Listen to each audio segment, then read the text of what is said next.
Be back, and I'm going to try that cheeseburger out sometime. I didn't see that on the menu, Don. Is it a secret? It's fairly new. It's actually burger, chicken, and a whole bunch of others, and it literally is supposed to be that. Ooh. So you have 30 minutes to eat it. You could do it? Nobody's done it yet. Well, that's a throwdown challenge right there. Okay. Well, I'm looking forward to what happens in the next few minutes. And I'm not exactly sure what it's going to be because we're going to start like we did this morning to find out what you hope we could talk about. I've got some things I know we need to talk about, but maybe some things that you've got on your mind since this morning that you've thought about, whether you're a teenager or a child or a parent or a grandparent or just somebody who loves the family. What are some things maybe we could answer for this morning, or some new ideas you have that you would like to ask about? Are there some things? Maybe you've got a situation, scenario you'd like us to talk through.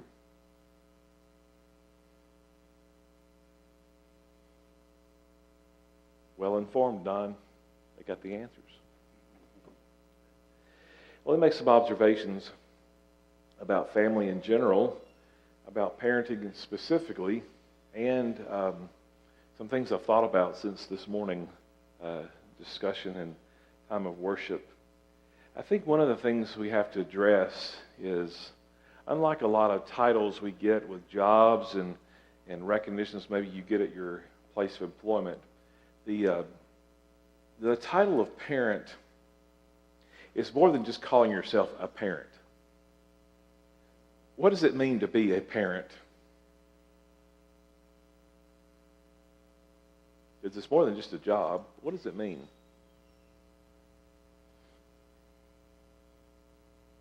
Commitment to what? Raising your children, and in our case, in the way of the Lord, is raising them to be good citizens, doing the right thing. You've got to be committed yourself before your children can be. Okay, so it's a commitment to helping your kids do the right thing, even as far as going the direction of being a good citizen. Okay? Somebody else, what does it mean to be a parent? Responsibility, who said that? Okay, and you've got a little one right there. Responsibility for what?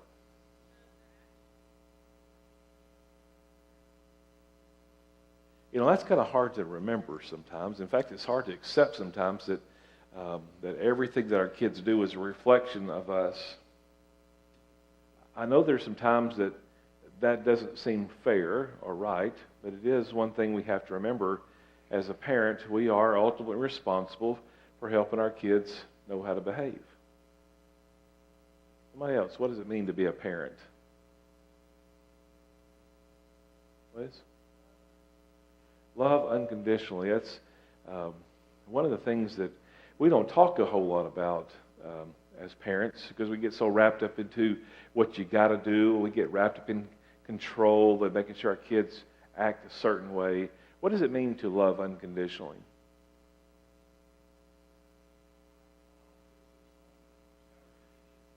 Even though the young man soon to be dead, he still loves his son. Okay. What else does it mean?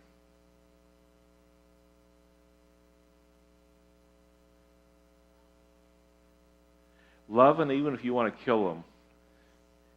I know we sometimes are afraid to use the kill word, but sometimes we do get that sense of anxiety and a sense of frustration that we want to choke the devil out of them. You know, we realize what? He said we realize why a lion eat their young. There have been those days too. Well, to love unconditionally means to give without expecting anything back in return. It means to love in spite of. It means to love regardless of what comes back our direction. In fact, it's something that the world doesn't know a whole lot about, because most everything in our world is fairly conditional. It means as a parent, and I know I keep talking about parents, but I want to make sure that you teenagers and children recognize your role here too. The healthy family is supposed to learn to be able to work through conflict. Now, let's do this for a minute. We're a family here, Don. What kind of conflicts do your families deal with? Let's make this real personal for a minute. What are the conflicts your family has to deal with? Grandchildren. Do the grandchildren live at your house?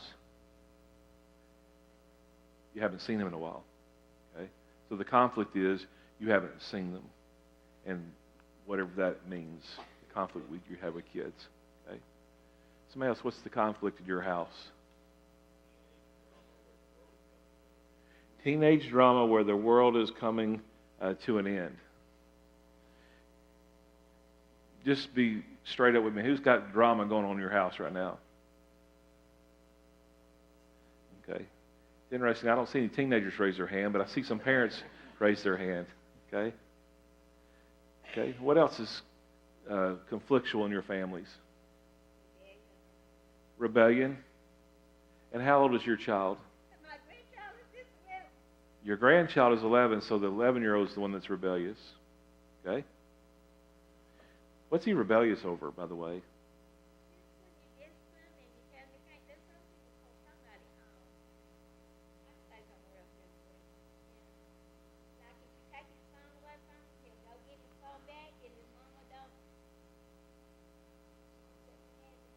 Okay, so here it's the discipline of whether or not a parent can follow through with the consequence.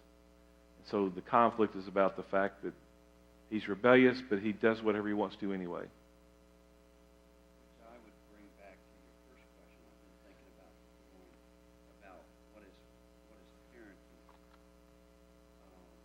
I think, are we talking about parenting in general or good parenting? Well, let's go parenting in general. Well, good parenting, I still think good parenting helps those that they are parenting know what the true goals are and what the boundaries are. Okay? And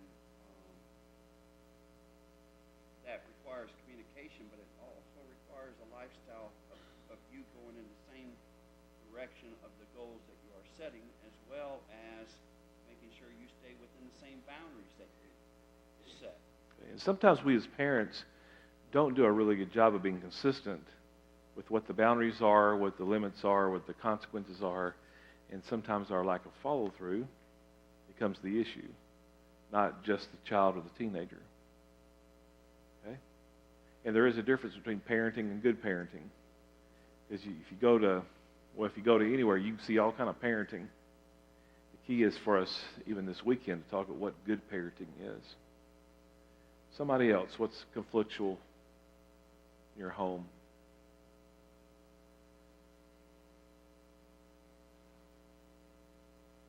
One person I talked to after the service this morning talked about the difficulty in being patient and tolerant. Being patient and tolerant when times get difficult. And what makes it difficult for us to be patient? Impatience. Good answer. It is the root of our difficulties because most of us have difficulty waiting. Most of us want results right now. Most of us tend to have a short fuse when we get tired. And it's important to keep those things in mind. Well, another thing I notice about families is the importance of children. No, let's say this. Everybody, including parents, wives, husbands, aunts, uncles, grandchildren, the importance of everybody getting attention. And what happens quite often is the teenager or the child, and we'll take this situation, who brings about drama. Maybe there's a reason behind the drama. Maybe there's a reason a person feels like they have to demand attention. We all do that from time to time. We have our different ways of doing that. But a good family will find ways to make sure that everybody gets the attention that they need. This is probably a good time to add, too, that a healthy family is a family that can allow itself to express each self without the fear of what's going to happen if you express yourself.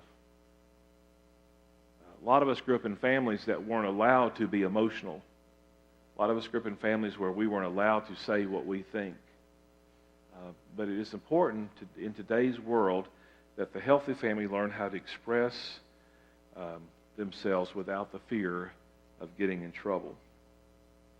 Well, let's do this. Let me kind of give you maybe four things that are really important to remember about raising children in an ungodly world, and it translates into what healthy families look like. The first ingredient, if you will, that I think is important, is giving a sense of healthy self-esteem. Giving a sense of healthy self-esteem. Now, that term, healthy self-esteem, kind of goes back to the 1960s, and I'm not going to get caught up in all kind of pop psychology, because this is not about just feeling good. This is the importance of knowing God created us, and God intended to make sure that everybody felt worthy as a creature of Him. Several things need to happen in developing a healthy self-esteem, and that is to make sure that everybody, particularly children, have a sense of uniqueness. Every child and every family should seem and feel unique. Now, the difficulty in doing this is we think it's hard to make sure that everybody gets the attention they need and helps them feel different from the other person. But what we do as parents too often is we compare. Why can't you be like your brother? Why can't you be like your sister? Why do you have to be like this? It's important that we learn to help each child feel unique. Now, what makes it hard for you? Why is it hard to find uniqueness in our kids? If you're like me and you have more than one child, you could raise all of your children when you have 1, 2, 3, or more, and you could raise them all the same way, and they turn out to be different. It's an indication that every child is unique, regardless of how you raise them. It's also important to know that when you have two kids who are kind of either the same gender, like two boys or two girls, and they're kind of close in age, is that they will generally be quite different. For instance, if you've got two boys who are similar in age, if one likes baseball, the other one might like football. If one is good in math, the other one might be good in English. If one is a mama's boy, the other one might be a daddy's boy. You know that to be true? Have you seen that happen in your family? Why is that? Well, the reason that happens is because when the younger child comes behind, they realize the older kid already has the corner on the market. Instead of being competitive, they'll choose something else so they don't have to do quite as much to gain the attention that the first kid has. Most of us are competitive people, but most of us are also smart enough to know that instead of losing or coming in second, we'll pick something else. We won't do the same thing. Now, I've got two boys, and the baseball thing wouldn't hold true because they both like baseball. But the oldest one was good at baseball, and he was a really good outfielder and a pretty good pitcher. So what do you think the second boy came along and did? He was a catcher. He picked something different than to have to be competitive or compared to, if you will, to his older brother. So it's important for us to recognize that each child needs to feel unique. I asked Don the question this morning, why do people come to this church and not the church down the street? And his answer was, this is a unique place. the answer was, we can feel a certain way here that maybe we couldn't feel down the street. So even when it comes to our adult choices, we will tend to go and be where we are allowed to be unique and not compared to or exactly like somebody else. So another part of this healthy self-esteem is not only developing a sense of uniqueness, but it's also giving the child a sense of power.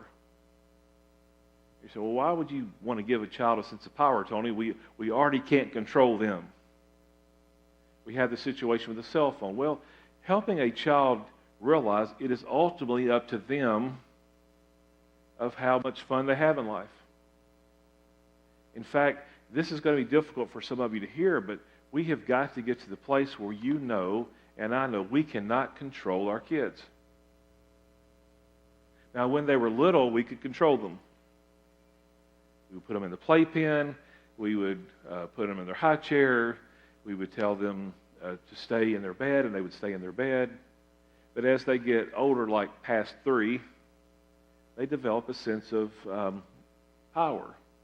And they need power. But yet, I see in today's world, a lot of parents are still trying to control their kids. How effective is that for you? It's not. So what we have to do is we have to help the child realize the only way they're going to learn and succeed is to realize they are ultimately in control of their own behavior. So if we can help our children realize it's up to you if you want to be happy, it's up to you if you want to succeed, it's up to you whether or not you get your cell phone back, it's up to you whether or not you have a cell phone. And instead of trying to punish, and this is where our generation, actually the last 2 generations have missed it. Because what used to work for parenting, they would punish and kids would listen. Now I'm finding that punishment does not work with kids. But helping them get a sense of rewards and consequences where they are ultimately in charge of what they get. Instead of you scolding them and commanding them to go to their room or to give up their cell phone or give up their privileges, it's important that you realize that is ineffective in parenting these days, that you've got to help them realize if you behave like you're supposed to, you're going to be rewarded. If you behave like you're not supposed to, you're going to get a consequence. So where is the power? The power stays with the kid. The kid decides how much fun they're going to have in life. So if I was to survey, the dozen or so teenagers we have in the room, they would probably say, when my parents try to control me, there's conflict in our house. If I was to say, you as parents, find a way to help them realize how we can leave it up to them, let them decide if they're going to succeed or not, you may find a difference in the happiness in your family. So I think in today's society, we need to come up, what are the consequences and rewards for children that will help them behave correctly? I also think it's important as we look at self-esteem that we consider the importance of belongingness. Every one of us in here wants to belong. In fact, this is kind of a down time of year for us to even talk about belonging, but most of us want to root for a team that's winning. A lot of you were real excited as long as UT was doing really good at basketball. In fact, everybody was wearing their UT shirts and sweatshirts and everything else. Same is true with the Titans. Same is true with any other, the Predators or whoever. We all want to belong to something that feels good. We all want to belong. In fact, I've seen several of you wearing tonight even jackets or jerseys or T-shirts that have to do with a group, a sports group, a Bible study group or something, a church. And so it's an indication that we all want to belong. It is the family's responsibility to help make sure that each family member feels like they belong to the family. Just know, parents, your kids will find some group to belong to. They'll feel connected here at church. They'll feel connected to the high school. They'll feel connected to their sports team. They will belong somewhere. So our responsibility as parents is to help make sure that they belong at home as well. So the first ingredient, if you will, or necessity of developing a healthy family is to make sure there's a healthy sense of esteem for each person. Secondly, this may be odd to you, but we need to provide what I call a smell of a peaceful home. What does that mean, a smell of a peaceful home? And it's more than just having the aroma of chocolate chip cookies. But what would a peaceful home smell like or include? It's welcoming. Okay? Feel safe there. Absence of, well, as little worry as possible. They're not worried about what's going to happen to mom and dad. Okay, they're not worried about what's going to happen to mom or dad. What else does a smell of a peaceful home include? Consistency. What all does that mean to you?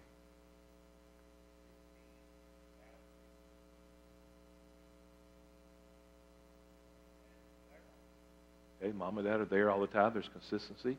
There's boundaries. The expectations are pretty clear. I'd say the consistency follows back to what we talked about earlier with the consequences, the rewards as well as the consequences. If that's always changing, then you can expect them to always be challenging the boundaries and the situation.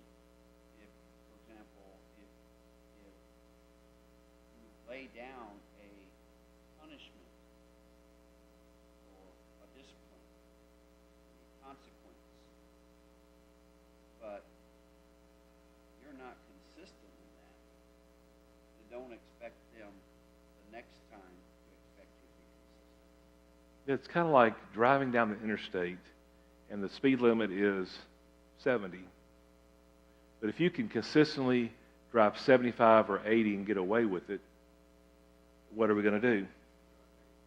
Drive 85. Okay? But the situation is and I'm not advocating more state troopers and more tickets being given, trust me, but I am saying that when the consequences vary, behaviors vary. So it's important for us to recognize that the consistency is important to developing peace. I also think it's important for us to recognize that every family, particularly children, need a non-conflictual environment. That doesn't mean that there's not going to be tension. That does not mean there's not going to be disagreements. But it means there needs to be a non-conflictual environment. What does that mean? What does it mean to be non-conflictual? Maybe I should ask the teenagers, what's the conflict about in your family? They're all looking down now. What? I don't have a family. What do you mean?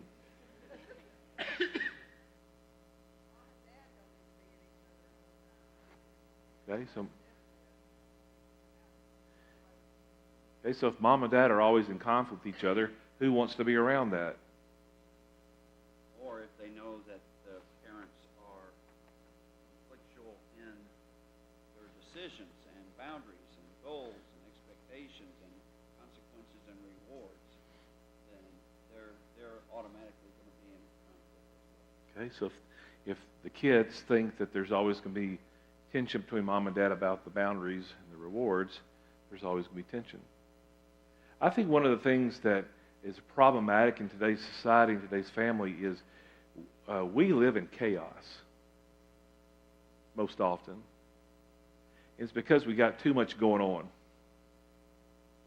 And when we have too much going on, there's a lot of conflict because we can't get it all done.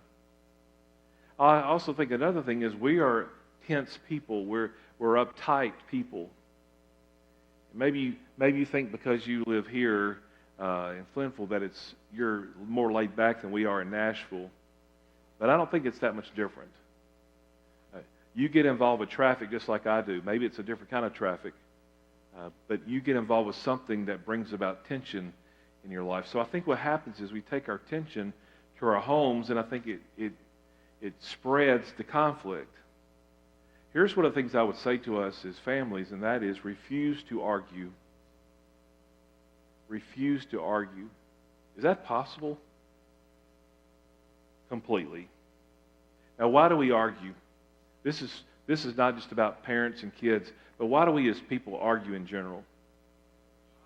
We think we're right. So, somebody else, why do we argue? Get our way.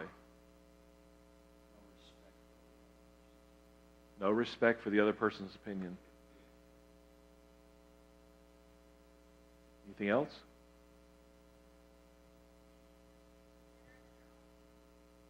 Maybe we're unwilling to consider other options. Because we have an opinion, we think it needs to be done our way. Goes back to the earlier answer. Okay. I wish that as a father, I could go back and redo this one. I remember the day that I was arguing with one of my kids, and I realized this is not how I want to be remembered. I do not want to be remembered as a monster who's opinionated and wants to be right. I also realized I got tired of my kids arguing with me because I didn't want to hear it. And it really wasn't that I didn't want to hear their explanation, but I got tired of it not making sense to me. But what I learned is, and by the time my kids were probably in late elementary school, maybe Drew was already in middle school, was I needed to stop arguing. That did not mean I didn't want to stop talking as a father. This meant I just needed to stop arguing. So here's what we set as a rule in our house. No arguing. If you have something you want to tell me, I'll listen to you. If you have something that you want me to consider, I'll listen to it. But I'm not going to argue with you. Oh, you're arguing? I'm not going to listen to it. In fact, when you get ready to talk to me about whatever it is you want to talk about, I'll be glad to. For now, if you want to keep it up, come to the laundry room. We have clothes to fold. Or come help me set the dinner table, or come help me cook, or help me carry out the trash, but I'm not going to argue with you. But you're welcome to meet me where I'm going and talk with me sensibly and treat me like I'm a person and not some animal. And you be a person and not an animal, and we'll have a conversation. So it turned our family around when about 16, 18 years ago, we decided to stop arguing. Doesn't mean we didn't have conversations. It doesn't mean that we didn't need to work through things. It just meant that we weren't going to communicate in a mean fashion. So that creates a lot of peace when you stop arguing. I mentioned earlier about the fact that I think we have too much chaos. And when there's too much chaos, there is constant tension. And what happens when there's constant tension going on in the house? Let me ask it specifically. What happens in your house when you keep constant chaos and tension going on? You don't want to be there. Where do you want to be? Anywhere else. My Keeps the pot hot. It's like just keeping the fire all the way up, and it's never going to stop boiling. There's nothing in the pot. Okay? So that tension keeps the pot boiling and burning, and eventually the pot's going to be empty, and then what happens? You have a mess on your hands. I have in-laws who I like most of the time. I have in-laws who haven't always been real crazy about me, but that's another conference we'll have done on how to get along with in-laws. But one day, my father-in-law pulled me aside and he said, listen, when I've had tension with my wife, your mother-in-law, I decided the best thing for me to do is to go to Hardee's. So he used to go to Hardee's just on Saturday morning. But now he goes 7 days a week. And at Christmas time, he was observing some tension in our house. He pulled me aside and says, Tony, I know you like to eat. You really ought to start going to Hardee's more often. Which I agree with that. I love Hardee's, and I probably need to get away sometimes. But a couple of weeks ago, there was some tension in our house, and so I decided I needed to go anywhere but be there. The problem is, my wife said, "Where are you going?" I said, "I'm going to Hardee's." She knew exactly what I meant. But sometimes we have to decide that the tension and chaos will cause us to want to go anywhere but stay there. What else happens in your family when chaos and tension happens?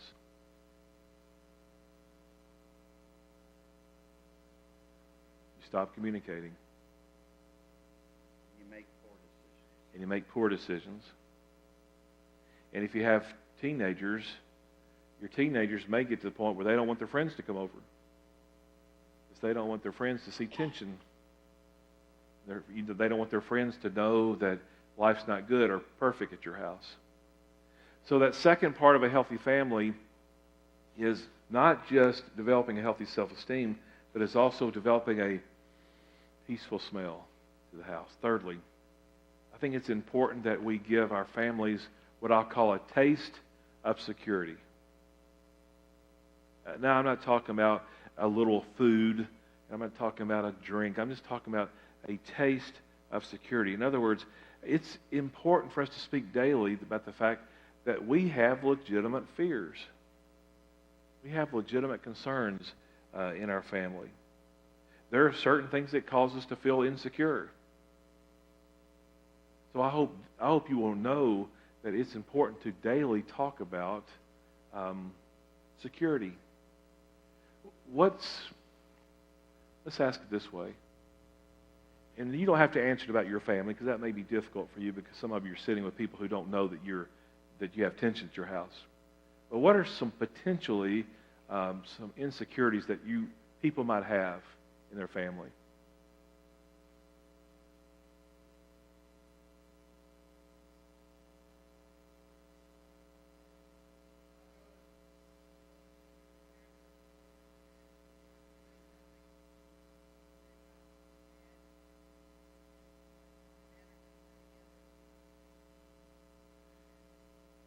I think it's reality that our children go to school with children whose parents are divorced.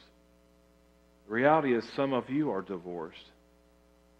And I'm not saying anything negative about that. I'm saying that we need to talk about the insecurities, because sometimes children and teenagers begin to question whether that's going to happen to them or it's going to happen again. So it's important to allow people to have the freedom to talk about their insecurities. What are some other insecurities maybe that happen that need to be talked about?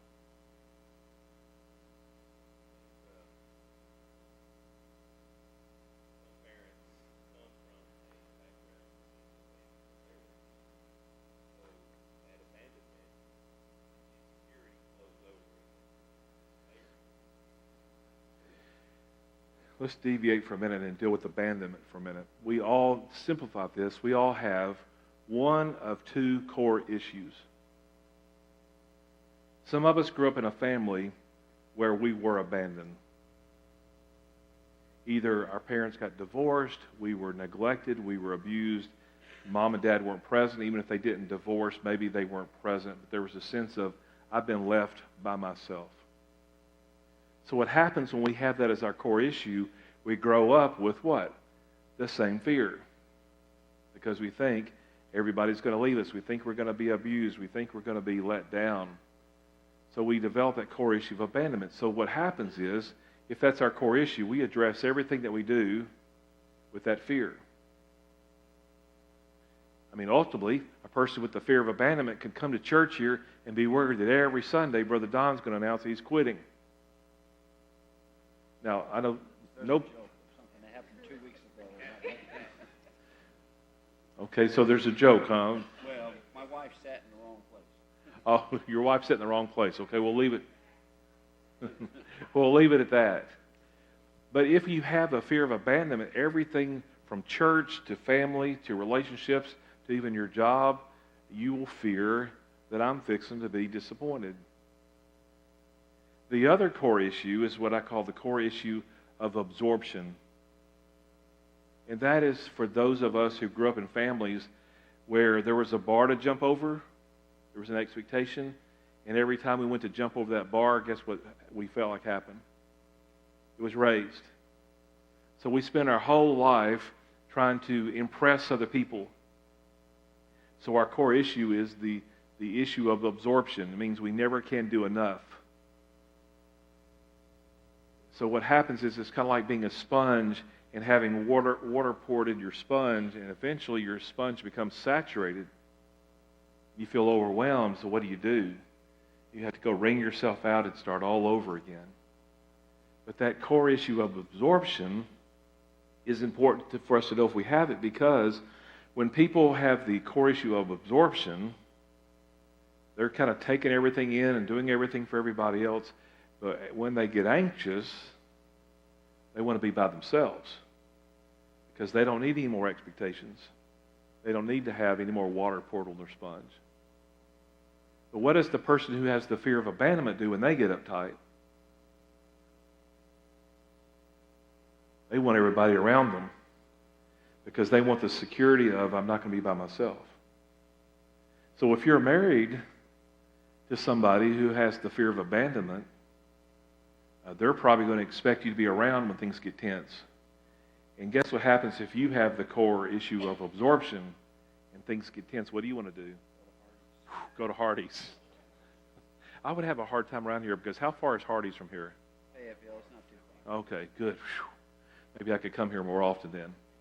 But you have to recognize if I'm married to a person who has a core issue that I'm different from, there will be conflict. What happens if both of you have the core issue of abandonment? Be two like leeches sucking off each other and trying to get the assurance that the other person is not going to leave. And what happens if both of you have the core issue of absorption? Find two different Hardee's. You're going to have this constant fear of, I can't do enough. And you're also going to have this constant need to be away from them.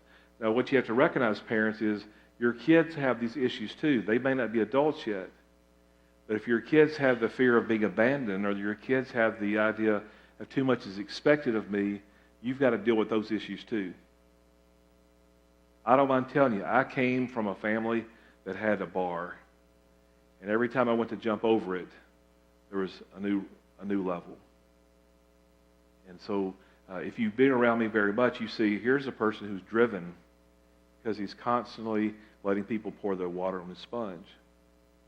If you watch me long enough, you'll see that sponge gets saturated, and I have to get off by myself and kind of start all over. Now, while we're on this, let me also address the fact that sometimes in our need for security, some of you and me in this room become anxious. In fact, let's do this for an experiment. How many of you would consider, and we're just fixing to step on each other's toes for a little bit, how many of you would consider yourself perfectionist? Okay? About a third of us. And I will tell you that I used to think that was a great word. That if you were a perfectionist, you were one of the best persons in the world. But what I realized 9 years ago, and I can be almost specific to the date, I realized that my perfectionism was not a good thing. In fact, listen to me very carefully for those of you who are perfectionists, or you live with one or have a kid who is. Perfectionism is nothing more than a cover for anxiety. Perfectionism is nothing more than a cover for anxiety. So what are we anxious over? Not measuring up. Striving for that bar. What else are we nervous about?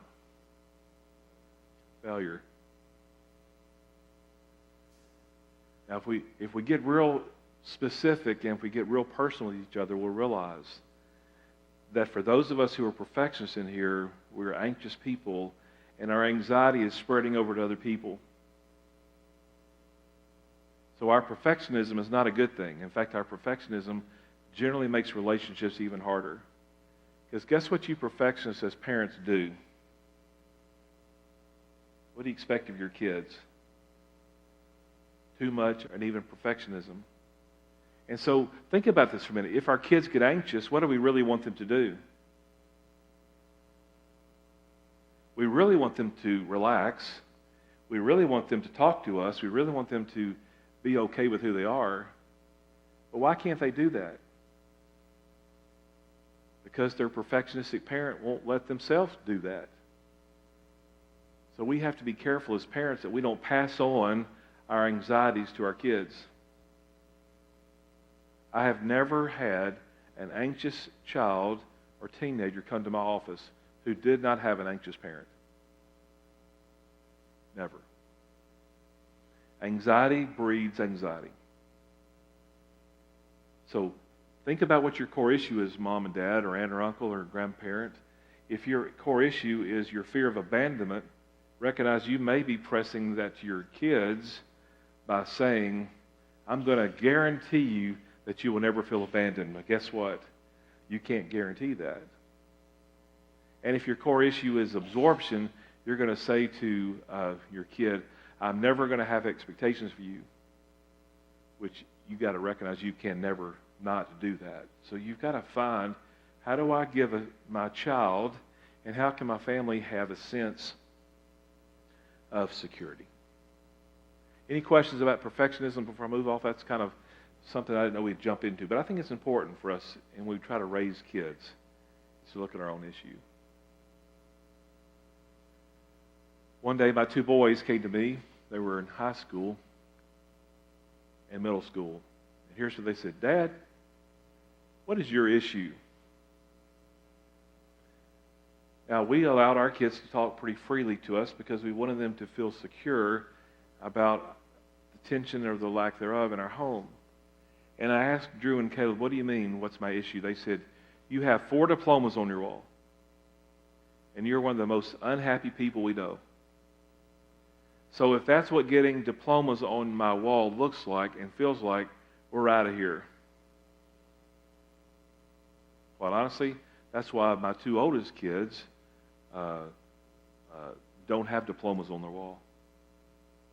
They got one, and one's got military diplomas, but they learned that if this is what diplomas on your wall look like, why would you want that? Now, fortunately, I've been able to make some major changes in the last 16 years. But the truth is, our kids may not want our unhappiness. So I said, guys, I don't know how to answer that, but give me to tomorrow and I'll tell you what my deal is, and I'll tell you what I want for you. Because they both said, if what you want for us is to graduate from college, it's probably not going to happen. If what you want for us is to have masters or doctorates, it's probably not going to happen. No, it will not happen. So the next day I came back and said, guys, here's my deal. I really don't care about more degrees from you guys. But I do want 3 things. 1 is for you to work. 2 is to pay your bills. And 3, be happy. I breathed a sigh of relief because that is the truth. I also wished that somebody would allow me to have that answer or to be told that when I was in high school. Because now I'm 57 years old. I've got all kinds of diplomas on my wall. And I'm paying my bills, but I'm working very hard to do that. But the part that I missed back in my 20s was the be happy part. And in my 30s, so guess who caught the tension there? My kids, my wife. So it's real important for us to recognize the need to talk about, not just talk about it, but give our families a taste of security so that people understand why the tension is so high. Another 4th thing is this. You need to promise your family, you need to promise them, everybody in the family, a constant relationship. We saw it in the prodigal son story this morning, a father who remained constant. Some of us have learned from our parents that you can always depend on us to be present. It's important, and this is probably a good place to interject, that if you're divorced, remarried or not, you still have a huge chance to talk about what constancy looks like. In fact, one thing that if you're divorced or remarried that you can do for your kids that I can't do for my kids is to show them exactly what forgiveness means. Now, I can show them what forgiveness looks like in other areas, but I can't show them what forgiveness looks like in divorce and remarriage. So if you think you've made a mistake and you feel like you're not given a chance to have hope because you're divorced or remarried, this is one of those times you get to do something that none of us can do. And that's to demonstrate to your kids what forgiveness looks like. So what we have in front of us is kind of a framework, a formula, a recipe, if you will, for what a healthy family can look like.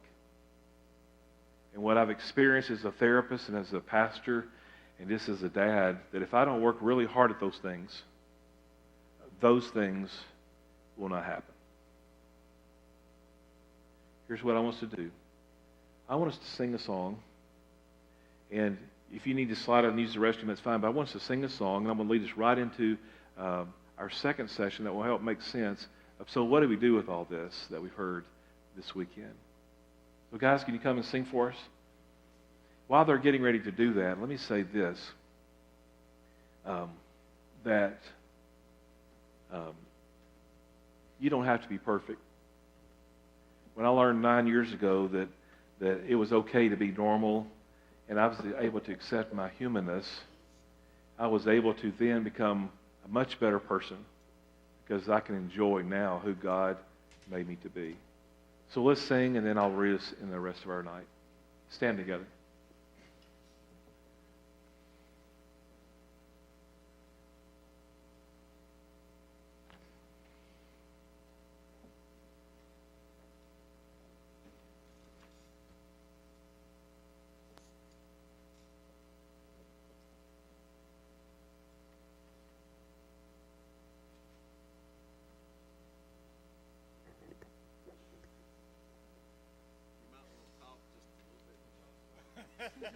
Hi, how are you doing? Hey there, Don. Ready, are you?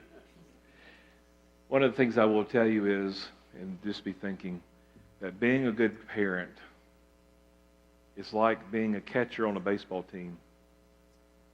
If you've ever been a catcher on a baseball team, you realize that a pitcher who throws the ball straight down the middle of the plate every pitch is not a very good pitcher. In fact, it's not reality, is it? If you've ever played baseball before, you realize that not every pitch comes straight down the middle. Sometimes it's a curveball, sometimes it's a knuckleball, sometimes it falls short. But a good catcher will drop and block and do whatever it takes to deal with a bad pitch. Secondly, and we'll hear this in just a minute, being a good parent and having a good family is like rounding the bases in a baseball game. It's good to get to first base. It's even better to get to second.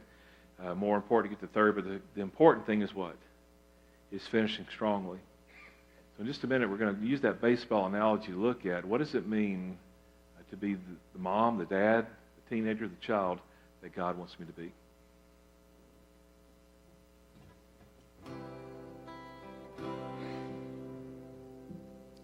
O sovereign God, O matchless King, the saints adore, the angels sing, and fall before the throne of grace.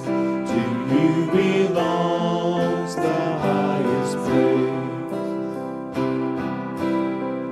These sufferings, this passing time, under your wings I will abide, and every enemy shall flee. You are my hope and victory. Praise the Father, praise the Son, praise the Spirit, three in one, clothed in power and in grace, the name above all other names. To the valley for my soul, thy great descent has made me whole. Your word my heart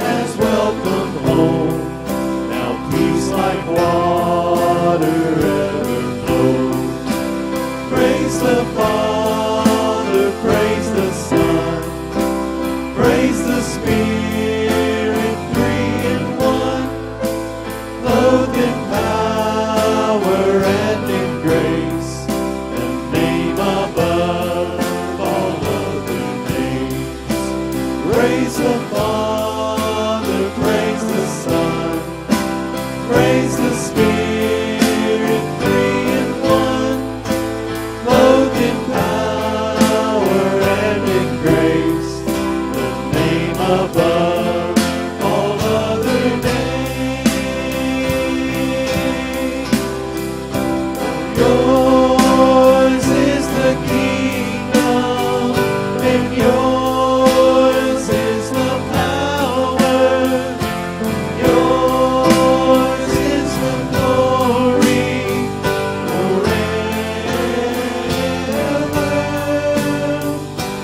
Yours is the kingdom, and yours is the power.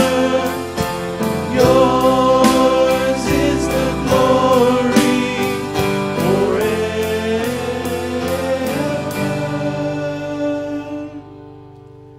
Praise the Father, praise the Son, praise the Spirit, three in one, clothed in power and in grace, the name above all other names.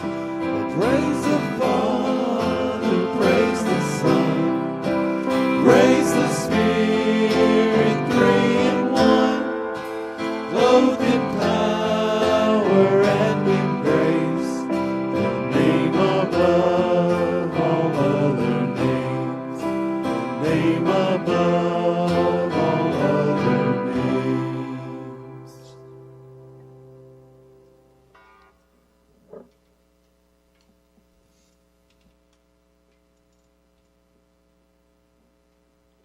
Even understand what it means when we hear a phrase that says, clothed in power and in grace in the same line. That's pretty powerful to me. Because on one hand, you have this sense of this powerful God, and on the other hand, you have this, it's not soft, but you have this very giving, graceful Jesus who allows us to have eternal life.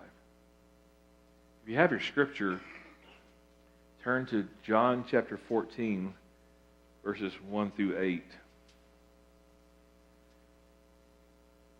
John chapter 14. I just couldn't help myself. I normally don't read from this particular translation when I preach, and nor do I normally preach out of this Bible anymore because I can't read it. The print is too small. My eyes have not outlasted the small print. But this is the Bible that my son, who was my prodigal son, gave me before he went to the Marines. It's a Marine Bible. It's what I study from. It's what I read. And I thought it appropriate tonight that I read from this particular book because of what's behind it about my family and the story that I learned to believe in years ago. Jesus was about to die. It was about this time a couple thousand years ago when he knew the cross was in front of him, when he knew that he would die for our sins. And as we prepare even here at this church for Easter, it's appropriate that we connect this story and family relationships. The disciples were saying, what's next? And Jesus was saying, I know you're afraid, I know you're worried, I know you don't know what to predict, much like we as parents sometimes feel.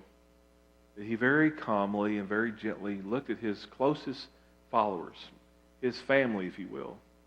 And he said three things very specifically in this passage. The first one is found in verse 1. In fact, somebody read verse 1 for us out loud. Go ahead. Not your heart in trouble. Believe in God, but also. If I was to translate that verse into our language today, Jesus looked at his followers and said this, I care for you. I know you're worried. I know you're uptight. I know you don't know what's next. But he says, I care for you. Let's translate that into what we've been talking about here for a few hours today, and that is this. Parents, you need to say to your kids every day, I care for you. You also need to say that to your spouse if you're still married. We actually need to say it to each other as a congregation. It's good enough for Jesus to have said to his disciples before the crucifixion. It's a very powerful phrase that we need to say to each other more often.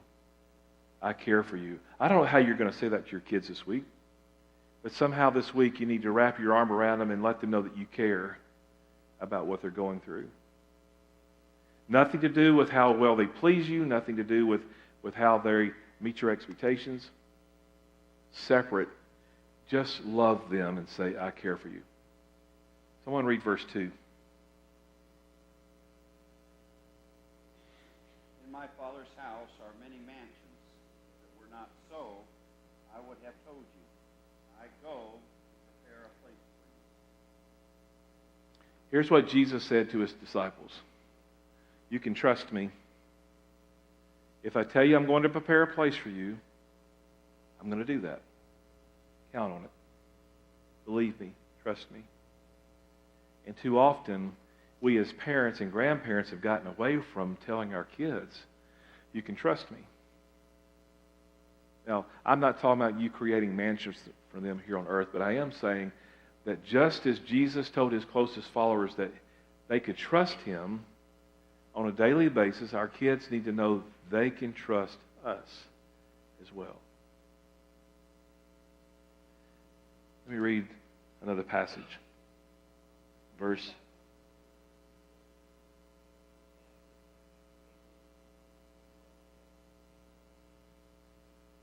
5 with verse 5 and 6.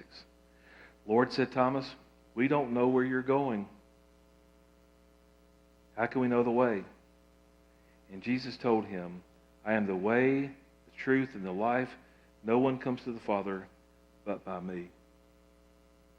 Let me read on, verse 7. If you know me, you will know my Father.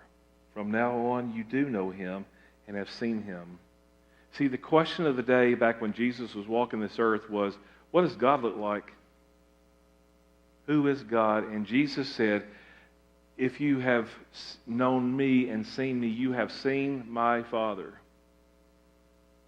Parents, grandparents, how often do your kids and grandkids see the Father through you?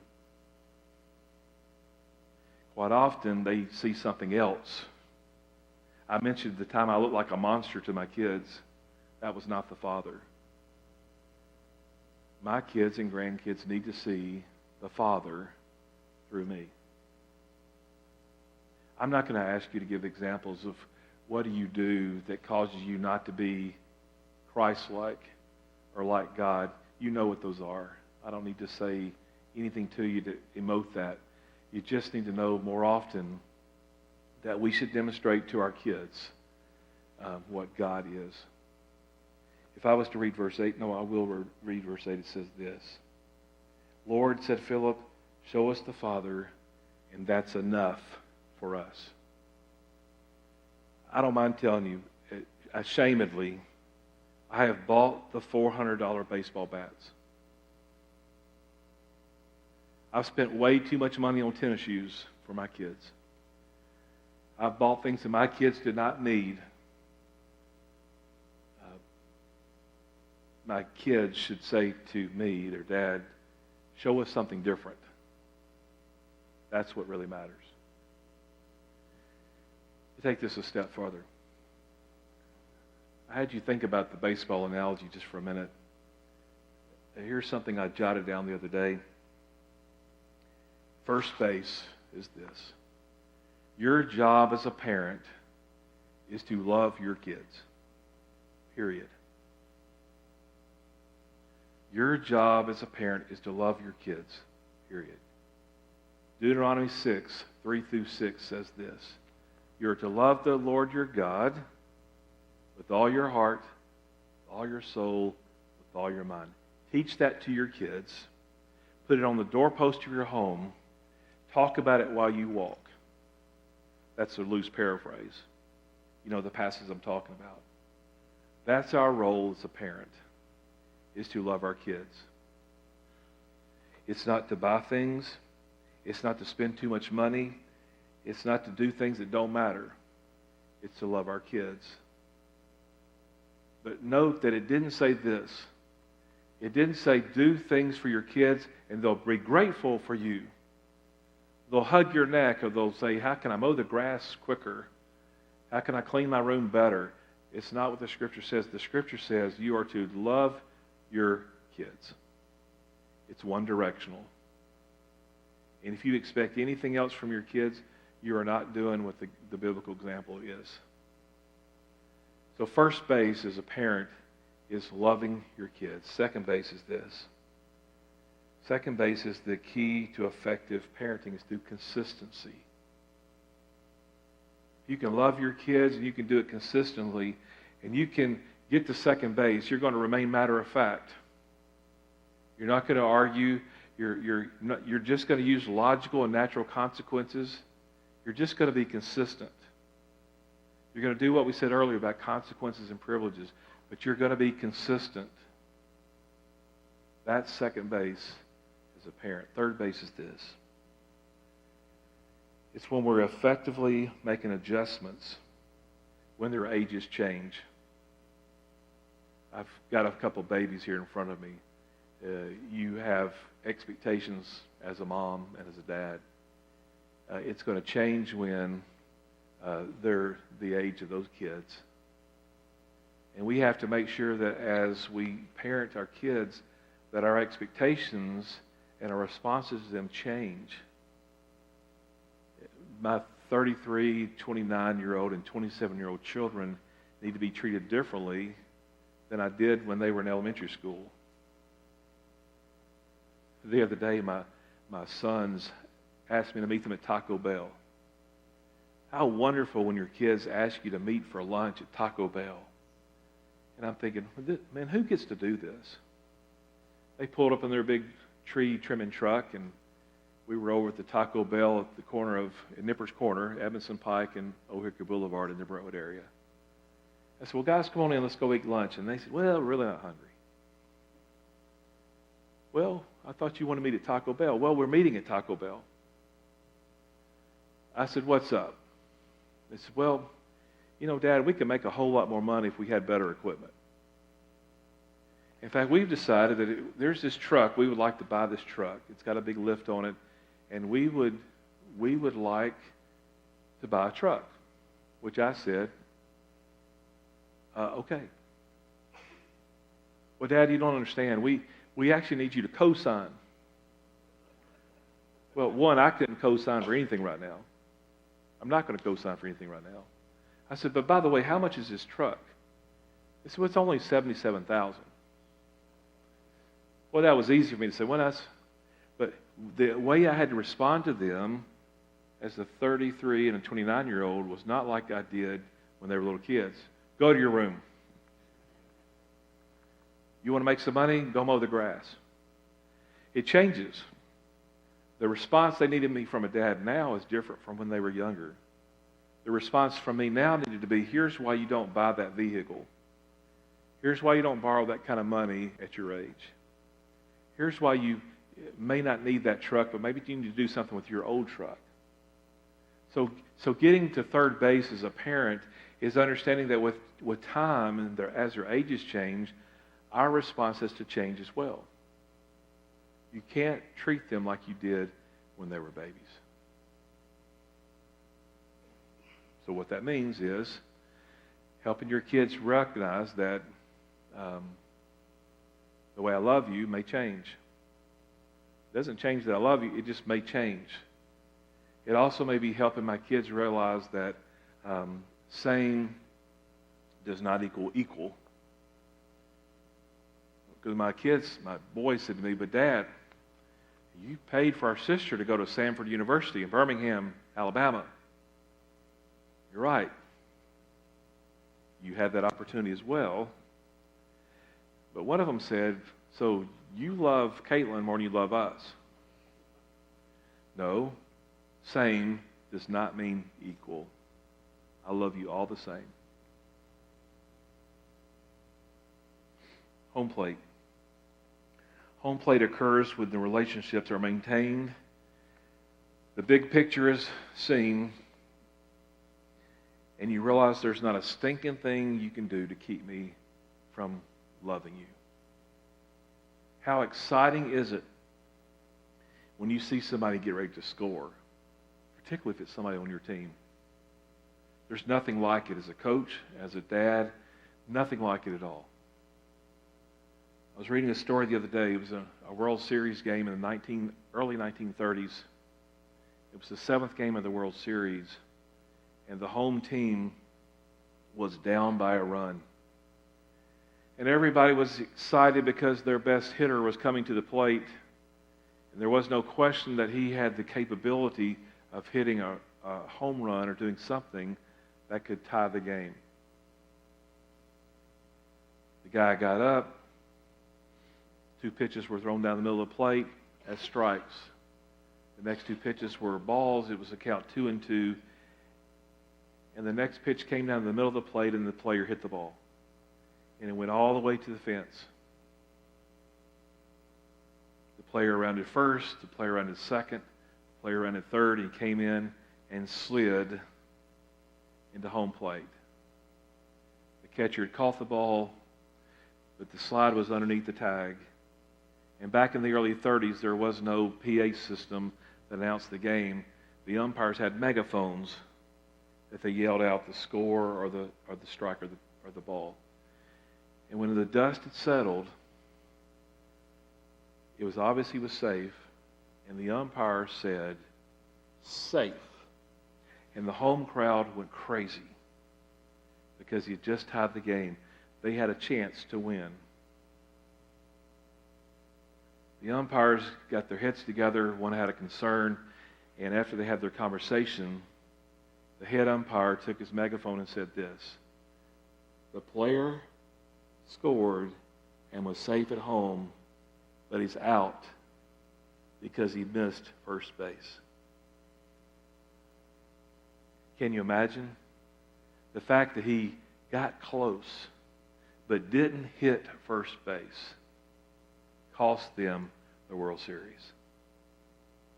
You can do everything we've talked about today, but if you miss first base, we're out. And first base was what?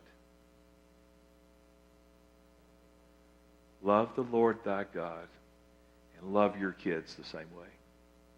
If we miss that, it doesn't matter how consistent you are. It doesn't matter what kind of expectations you have. It doesn't matter what kind of tennis shoes you purchase. It doesn't matter what kind of chaos you eliminate from your house. If you fail to love your kids like God loved us, we've missed the mark.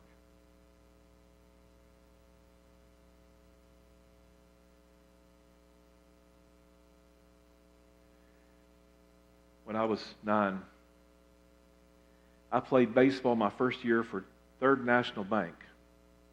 Now, if you're old enough like me, what do we now know Third National Bank as? SunTrust. The name changed.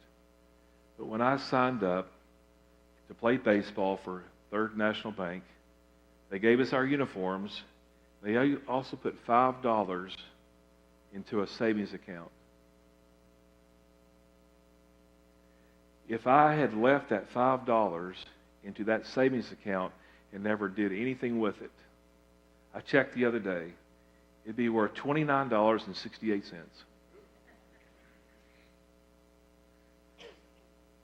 A small investment. As you parent your kids, you may think it's not that big of an investment. But here's the deal. I have remained with SunTrust Bank for 48 years. I sat down with my banker the other day and said, "Tell me what that means." And he said, "Probably you have paid the bank $13,000 in service fees, monthly service fees and return check fees." So that $5 actually has made SunTrust how much money? $13,000. But be real careful, because I have deposited every dime I've ever made into SunTrust Bank. And I am not a wealthy person, but you can do the math. In 46 years, I've deposited millions of dollars. Tony, you're that rich? No, do the math.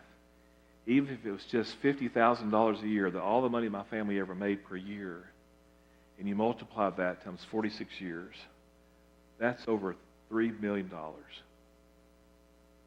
So a $5 investment has made SunTrust millions. Mom and dad and grandparents know that every little investment you make in your kid's life pays a dividend. Kids, listen to me real carefully. The other day I said in a meeting that by the time a teenager is 20 years old, their parents have spent $1 million on them. Do the math. 50,000 times 20 years is $1 million, right? See, at the end of the year, if our family's average making $50,000 a year, how much do we have left at the end of the year? Right? If you're like me, you spend every dime on your family. So teenagers, listen, your parents love you. They spend every dime they have on you, and they will till you leave home, and maybe even beyond. And everybody listen to me together. This is not about $1 million. This is not about $3 million. This is not about $13,000. This is about the small investment that pays off dividends when we love each other. There are thousands of people who live within 10 miles of here. And there are maybe 100 of us tonight who've taken time out of our schedule because we love our family. This is an investment that will pay dividends. I'm hoping what you've heard each other say today will be something that changes the way you do family. Tomorrow we're all going to get up, we're going to go to work, we're going to be retired, right? We're going to go fishing, we're going to go to school, we're going to go to our jobs, we're going to do something. And if we're not different tomorrow, we have not spent the Lord's day well. I look forward to hearing stories from your pastor who says, you know what, they're talking about something we said during the weekend, and hopefully your family is going to be stronger because you've participated. Let's pray together.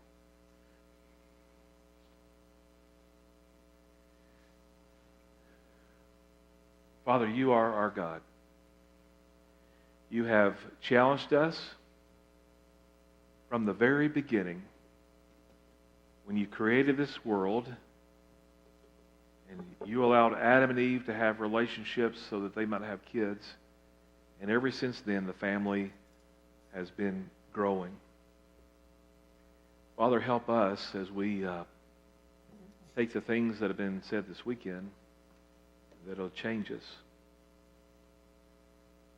Father, specifically tonight, we were encouraged by the scriptures where you told us, I care for you, you can trust me, and you can see God through me.